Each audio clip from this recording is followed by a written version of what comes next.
नारायण भगवान के चरणों में, श्री राधा कृष्ण भगवान, श्री सीता रामचंद्र भगवान के चरणों में बैठकर कथा का रसपान हम सब करेंगे। भगवान से यही प्रार्थना है, प्रभु आप हम सबके हृदय में बैठें और आप ही सुनाएं, आप ही सुनाएं। आप सब आप भगवान के बड़े कृपा पात्र हैं कि भगवान ने आप सबको यहाँ बुलाया और भागवत जी की पावन कथा में आप सबको डुबकी लगाने का परम सौभाग्य प्राप्त हुआ। आए हुए सभी भक्तों को जय श्रीमन नारायण, जय श्री कृष्ण, राधे राधे, जय गौरी गोपाल। कैसे हैं?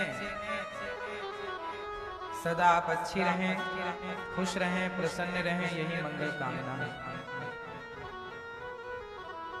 हमारे परीक्षित बन करके आज की कथा से 7 दिन तक कथा का रसपान करने के लिए भैया श्री तारकेश्वर प्रसाद अग्रवाल जी आप आए हैं। श्रीमती मीना देवी अग्रवाल जी, आप दोनों पति पत्नी प्रेम पूर्वक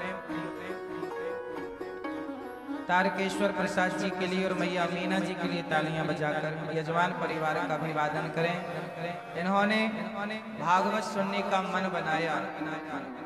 हमें उस व्यक्ति को प्रणाम करना चाहिए जो भागवत सुनता है, क्योंकि भागवत सुनने वाले के हृदय में भगवान जाकर के विराजमान हो जाते हैं। शुश्रूषुभिस्तक्षणा लिखा, जब आपके मन में भागवत अभी आपने सुना नहीं, आपने घर में बैठ के ये सोचा होगा कि चलो वृंदावन भागवत सुनने चलते हैं। जब आपने भागवत सुनने का मन बनाया होगा, उसी क्षण भगवान आपके हृदय में बैठ गए होंगे कि ये भागवत सुनेगा, मैं इसके हृदय में। इसलिए भागवत सुनने वालों का हृदय, भागवत सुनने वाले भक्त बड़े पवित्र होते हैं, पावन होते हैं। भगवान को किसने देखा है? पर जिसने भगवान के भक्त को पहचान लिया इस धरती पर, वही भगवान को पहचानेगा। जो भक्त को ना पहचान सका वो भगवान को कदापि नहीं पहचान सकता। इसलिए पहले भगवान के भक्तों को पहचाने, फिर भगवान की पहचान होगी। भक्तों को पहचानते नहीं तो भगवान को क्या पहचान होगा? इसलिए तारकेश्वर प्रसाद जी आपके हृदय में ईश्वर हैं। इसलिए हम जनता जनार्दन को, भक्तों को ही ये मानते हैं कि आप सबके रूप में भगवान ही यहाँ उपस्थित हैं। ना जाने किस रूप में नारायण मिल जाए। इसलिए सब में ईश्वर को देखने की परंपरा हम सनातनियों की। सर्वं खल्विदं ब्रह्म सिया राम मैं सब जग जानी। हम लोग भगवान को सब में देखते हैं। जो सब में देखता है देख सकता है। इसलिए आप भगवान के परम भक्त हैं, परम लाडले हैं। सदा पर कृपा बनी रहे। साथ में कंचन पंकज कुमार अग्रवाल जी और श्री उमा शंकर प्रसाद अग्रवाल जी, पोता आपके पीयूष कुमार अग्रवाल जी, समस्त अग्रवाल परिवार आप पटना बिहार से आए हैं और प्रेम पूर्वक कथा का रसपान कर रहे हैं। अभी पितृपक्ष में 7 तारीख से 7 सितंबर से 13 सितंबर भागवत जी की पोथी पाठ होंगी। तो आप भी भागवत का पाठ करा के अपने पितरों की सदगति करा सकते हैं, जिनके जीवन में पितृ दोष लगा हुआ है। पितृ दोष की मुक्ति के लिए भागवत का अनुष्ठान करा सकते हैं। पितृ दोष से मुक्ति मिल जाएगी और भागवत सुनेंगे तो आपके हृदय में भगवान प्रतिष्ठित होंगे। तो भागवत जी की पोथी का मतलब है संपूर्ण भागवत जी का पाठ आप लोग करा सकते हैं। भागवत जी कराने का जो पुण्य मिलता है वही भागवत जी की पोथी पाठ कराने का है। इससे आपके पितरों की सदगति होगी। तो 7 से 13 सितंबर और 15 से 21 सितंबर से तो जो श्राद्ध पक्ष आते हैं 15 दिन के, उसमें आप किसी भी जो आपको अनुकूलता हो, आप श्राद्ध पक्ष में अपने पितरों के नाम से पाठ बिठा सकते हैं भागवत जी का।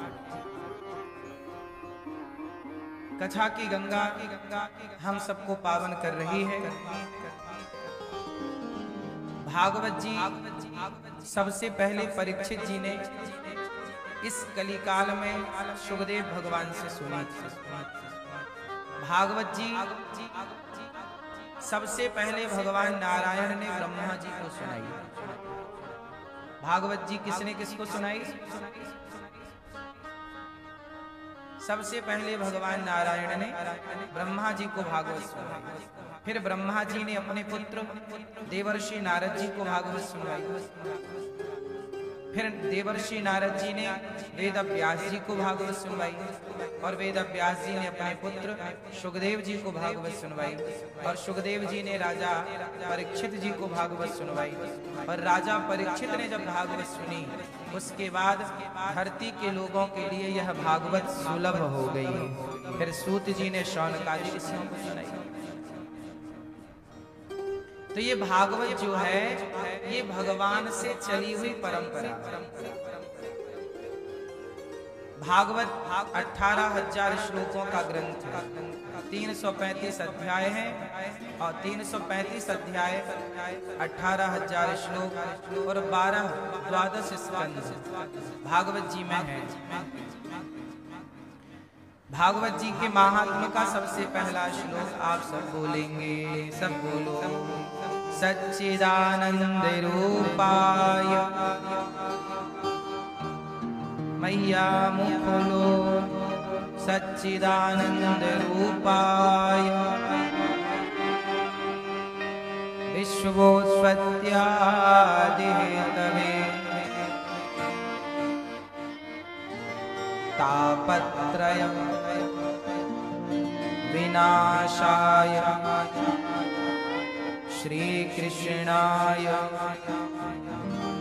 वयं नुमः। सच्चिदानंद रूपाय विश्वोत्पत्त्यादिहेतवे तापत्रय विनाशाय श्री कृष्णाय वयं नुमः। यं प्रव्रजन्तमनुपेतमपेतकृत्यं द्वैपायनो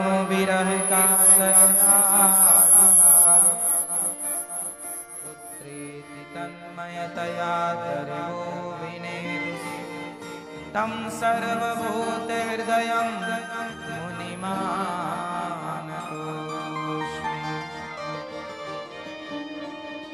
भागवत जी के महात्म्य में 6 अध्याय हैं। महात्म्य मतलब प्रशंसा, महात्म्य मतलब महिमा। हम भागवत सुने सबसे पहले भागवत की महिमा सुननी पड़ती है। कोई भी डॉक्टर हो तो व्यक्ति डॉक्टर के पास जाने के पहले डॉक्टर के बारे में जानना चाहता है कि भाई इस डॉक्टर में खासियत क्या है, वो ठीक ठाक कर लेता है कि नहीं, उसका अनुभव कितने वर्षों का, आता भी है कि नहीं। उसी प्रकार भागवत जी सुनने से पहले हम भागवत जी की महिमा सुनेंगे कि भागवत जी सुनेंगे तो होगा क्या, तो भागवत सुनने से क्या क्या होता है। तो महात्म्य में हम सुनेंगे कि धुंधकारी जैसा एक पापी था, उस पापी ने जब भागवत सुनी तो उसका उद्धार हो गया। जब हम धुंधकारी की कथा सुनते हैं तब हमारी श्रद्धा भागवत जी के प्रति अथाह हो जाती है कि धुंधकारी जैसे प्रेत आत्मा का भी उद्धार हो गया। तो भागवत की शरण में हम आएंगे तो हमारा भी उद्धार हो जाएगा। तो सबसे पहले महिमा सुनते हैं। सच्चिदानंद रूपाय भागवत जी के पहले महात्म्य का पहले अध्याय का पहला श्लोक। सच्चिदानंद भगवान की पहले यहाँ महिमा गा दी गई। भगवान कैसे हैं? सच्चिदानंद सतचित आनंद। ईश्वर सत स्वरूप है, सत्य स्वरूप है, चित स्वरूप, आनंद स्वरूप। भगवान कैसे हैं? भगवान आनंद के सागर है, चित स्वरूप और सत्य किसे कहते हैं? जो तीनों कालों में एक सा रहे उसे सत्य कहते हैं। जो परिवर्तित होता रहे वो सत्य नहीं। हाँ या ना? सत्य सदा एक सा होता तीनों कालों में। इसलिए किसे सत्य माना है? आप बताओ सत्य किसे मानते हैं?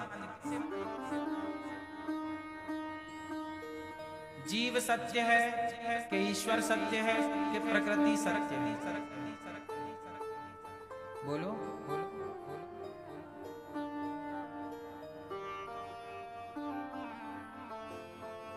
बहुत कठिन